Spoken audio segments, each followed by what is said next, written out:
बरसात की रात थी। गांव के बाहर खड़ी पुरानी हवेली की छत पर बिजली कौंध रही थी। गांव में बचपन से ही सुना था कि उस हवेली में कोई रहता है जो हर साल सावन की किसी एक रात को अपना शिकार ढूंढने आता है। कहते हैं जो भी उस रात हवेली के दरवाजे तक चला जाए वो सुबह तक जिंदा वापस नहीं आता। रवि, जो शहर से पढ़ाई पूरी कर गांव लौटा था, इन कहानियों को सिर्फ अंधविश्वास मानता था। उस रात बारिश तेज थी, हवा में सड़ांध थी। गांव के चौपाल पर बैठे बुजुर्गों की बातें रवि को खटक रही थीं। आज मत जाना बेटा, आज वही रात है। रवि हंसकर बोला, अरे कुछ नहीं होता, मैं अभी जाऊंगा और देखूंगा उस हवेली में कौन रहता है। सबने मना किया, पर रवि टॉर्च लेकर निकल पड़ा। हवेली की ओर जाने वाला रास्ता कीचड़ से भरा था। दूर बिजली चमकते ही हवेली की टूटी खिड़कियों में पीली रोशनी झलकती दिखी।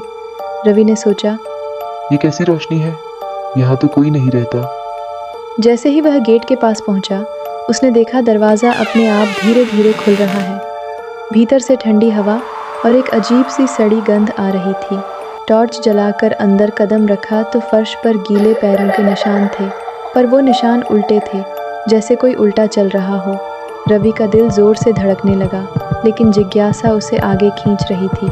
सीढ़ियाँ चढ़ते समय ऊपर से किसी के बूट खिसकने जैसी आवाज़ आई। कौन है? रवि चिल्लाया। जवाब में बस दीवारों से टकराती आवाज़ आई, आजा आजा। उसकी टॉर्च झपकी और बंद हो गई। अब केवल बिजली की चमक से रोशनी आ रही थी। अचानक एक कमरे से मध्यम रोशनी फैलने लगी। रवि ने दरवाज़ा खोला। अंदर एक पुराना दर्पण था, जिसमें उसने अपना चेहरा देखा, लेकिन दर्पण में उसका चेहरा मुस्कुरा रहा था, जबकि असल में वह डरा हुआ था। तुम आ गए, अब लौट नहीं पाओगे, दर्पण में उसकी परछाई ने कहा। रवि पीछे हटना चाहता था, मगर पैरों के नीचे की फर्श दलदल जैसी धंसने लगी। उसने चीखने की कोशिश की, लेकिन आवाज़ गले में अटक गई।